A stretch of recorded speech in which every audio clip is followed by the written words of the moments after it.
Muppet Manners by Pat Ralph.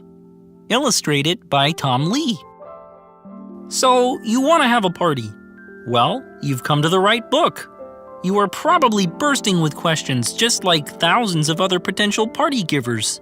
What do I do if no one comes? What happens to the donkey after his tail has been done? So, who should bring the bologna sandwiches?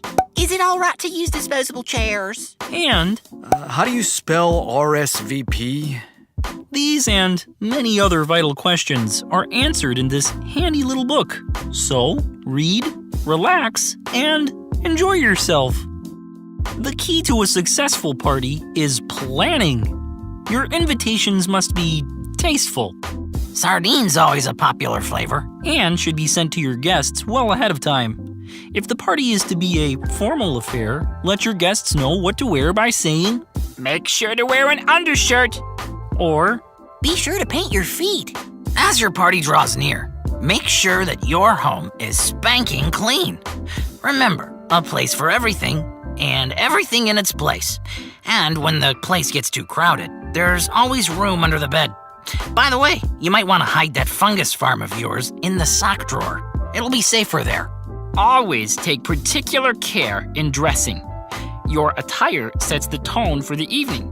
A perfectly groomed host knows that there's nothing like a tasteful anchovy bow tie to spice up an otherwise dull evening costume. Ooh, I want to take this one.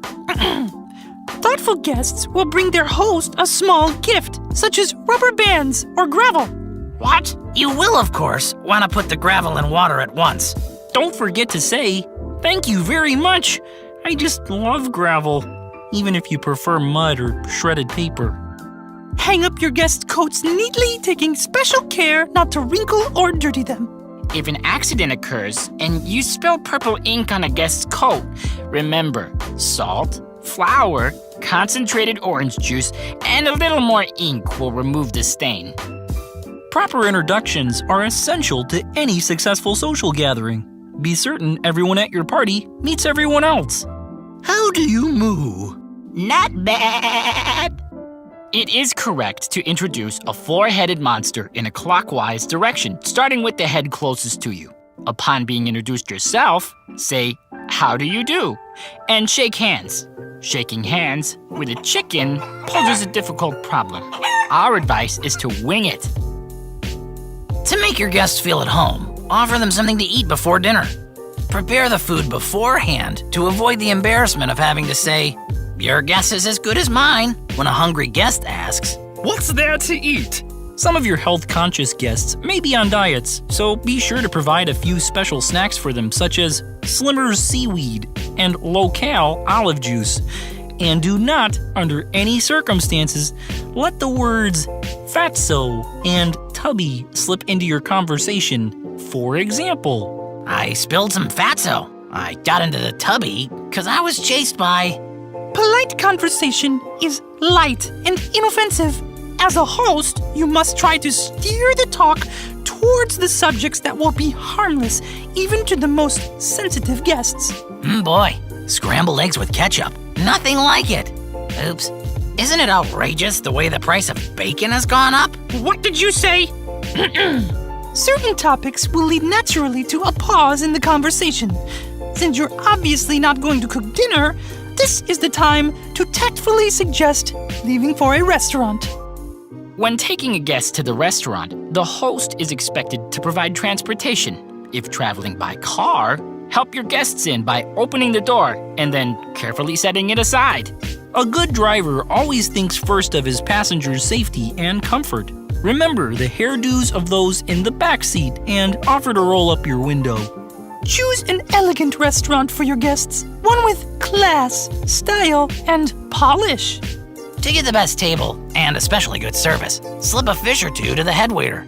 If you're lucky, you might get a table near the kitchen.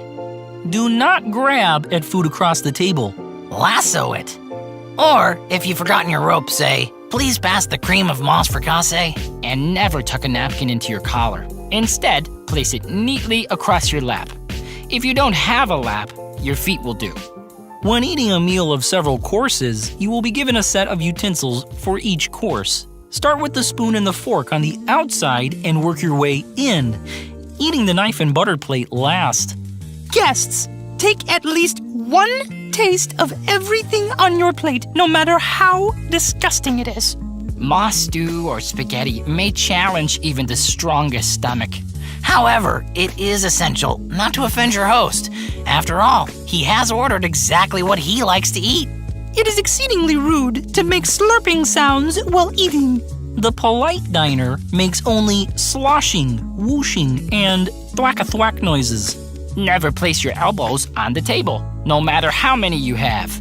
Avoid juggling with your mouth full. And never, but never sing, whistle, or tap dance at the table. If it is absolutely necessary, say, "Excuse me," and tap dance behind your napkin.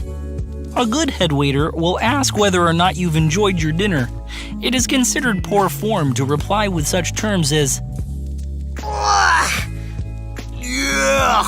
or, How long do I have to live? the proper reply is, We found the meal quite wretched. Thank you. if you want to avoid answering the headwaiter altogether, you are perfectly correct in saying, May I be excused? I must attend to my ocelot. and leaving the table. At the end of the meal, the host asks for a bill. But if a bill seems too large, the host should immediately just send him back and ask for a stand or a mic instead. To complete a very special party, a host may take his guests to the theater after dinner. Please be sure to arrive in plenty of time for the performance. When taking your seat in the theater, carry it firmly with both hands. Remember to drape your tail over one arm so that it does not annoy others. Do not be afraid to ask someone to remove his or her hat if it blocks your view. At the end of a performance, show your appreciation by clapping. Do not throw rotten vegetables. Use only the freshest produce. It is now the host's duty to drive his guests home and see them safely to their doors.